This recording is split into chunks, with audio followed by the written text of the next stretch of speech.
শুভ দুপুর বন্ধুরা, আজকে আবার একটা নতুন রান্নার রেসিপি নিয়ে চলে এলাম। আবার সেই পুরনো দিনের নিরামিষ রান্না। এটা সবাই বানাতে জানো, তবু আমি যেমন করে বানাই তোমাদের সেটা দেখাচ্ছি। এখানে একটা সসপ্যানে আমি তেল দিচ্ছি প্রথমে। তোমরা হয়তো দেখে অনেকেই বুঝতে পেরেছো রান্নাটা কি। তেলটা একটু বেশি দিলাম কারণ জল ছাড়া করব রান্নাটা। পুরো তেল আর সবজি থেকে যা জল ছাড়বে তাই দিয়ে রান্নাটা সেদ্ধ হবে। আগে কটা বড়ি, ছোট বড়ি আমি ভেজে নিচ্ছি। তোমরা এই বড়িটা নাও দিতে পারো, তবে দিলে কিন্তু খুব ভালো লাগবে। এটা তোমরা মটর ডালের বড়ি দিতে পারো, তাহলে পিওর ভেজ হবে। আমি আজকে মুসুর ডালের বড়ি দিয়েছি,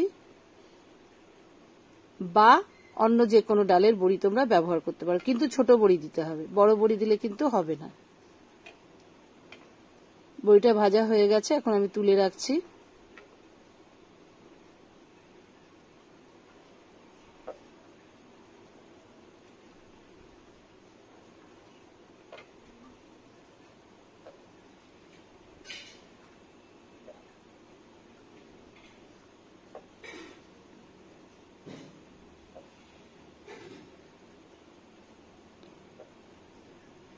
এবার ওই তেলের মধ্যেই আমি কিছু ফোড়ন দেব।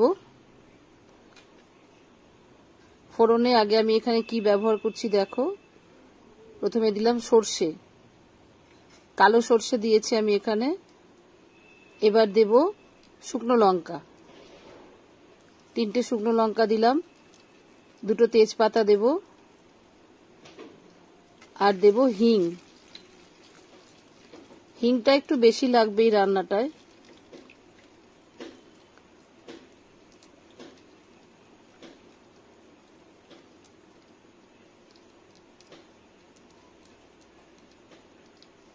এবার কিছু আলু আমি ডুমো ডুমো করে কেটে রেখেছি, সেগুলাকে দিয়েছি। একটা আলু এখানে আমি ব্যবহার করেছি, আলু কমই দিয়েছি। একটা বড় সাইজের আলু, সেটাকে ডুমো করে কেটে নিয়েছিলাম, সেটাকে আগে একটু ভেজে নিচ্ছি। এখন গ্যাসটা হাই ফ্লেমেই আছে।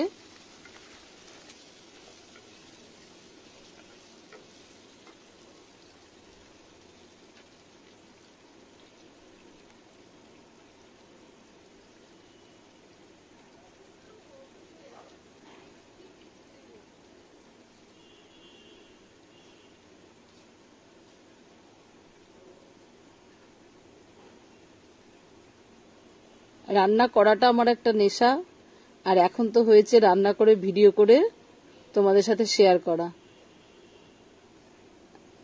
আর রান্না করে শুধু নয়, আমার লোককে খাওয়াতেও খুব ভালো লাগে রান্না করে।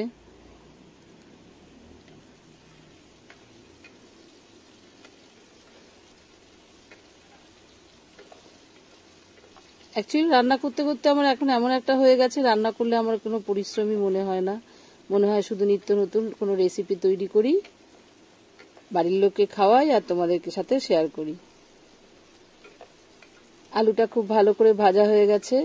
এবার কিছু কুমড়ো আমি একই রকম ভাবে কেটে রেখেছি, সেই কুমড়োগুলোকে এবার দিয়ে দেবো। আজকে হবে আলু কুমড়োর ছক্কা। একটু আমি কিরকম ভাবে বানাচ্ছি সেটা তোমরা দেখো, সেই জন্যই তোমাদের সাথে শেয়ার করলাম। যদিও খুব কমন রেসিপি, তবুও একটু আমার মতো করে বানিয়েছি। তোমরা এক একজন এক এক রকম ভাবে হয়তো বানাও, একবার এরকম ভাবে বানিয়ে দেখতে পারো, খুব ভালো লাগবে খেতে।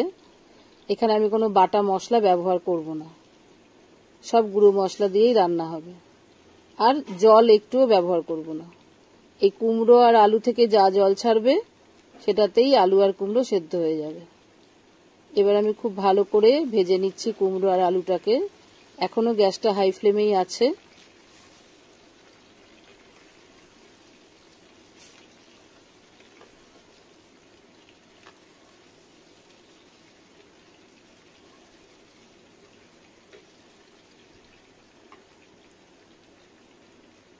এবার আমি কিছু ছোলা আগের থেকে ভিজিয়ে রেখেছিলাম, সেই ছোলাগুলোকে দিয়ে দিলাম। ছোলা ছাড়া তো কুমড়োর ছক্কা হবেই না।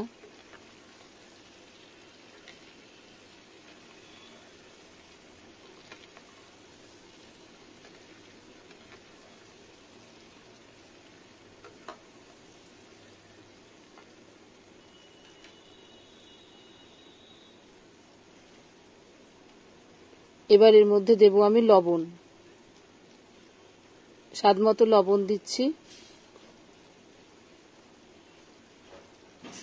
কিছুই মশলা দেব না, কিন্তু তোমরা এইভাবে যদি রান্নাটা করো দেখবে কি ভালো লাগবে খেতে, আর খুব সুন্দর গন্ধ বেরায় রান্নাটা দিয়ে। হিং দিচ্ছি তো। এবার গ্যাসটা যেহেতু লবণ দিয়েছি একদম সিমে করে দিলাম, আর বাড়াবো না। এবার কিছু গুঁড়ো মশলা দিচ্ছি। আগে হলুদ দেব, তারপরে দেব ধনে গুঁড়ো, জিরে গুঁড়ো। জিরে গুঁড়ো দেবো 1 চামচ, ধনে গুঁড়ো দেবো 2 চামচ, আর দেব কাশ্মীরি লঙ্কার গুঁড়ো।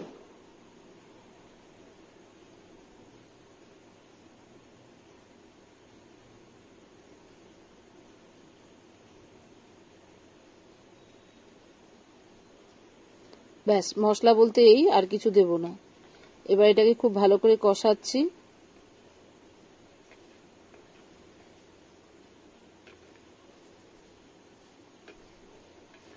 দেখো অল্প অল্প করে ঝোল ছাড়তে শুরু করেছে, যেহেতু লবণ দিয়েছি।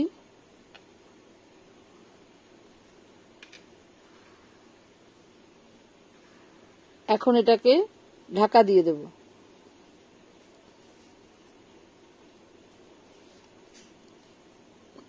ঢাকা দিয়ে 5 থেকে 7 মিনিট হতে দেব। তারপর আর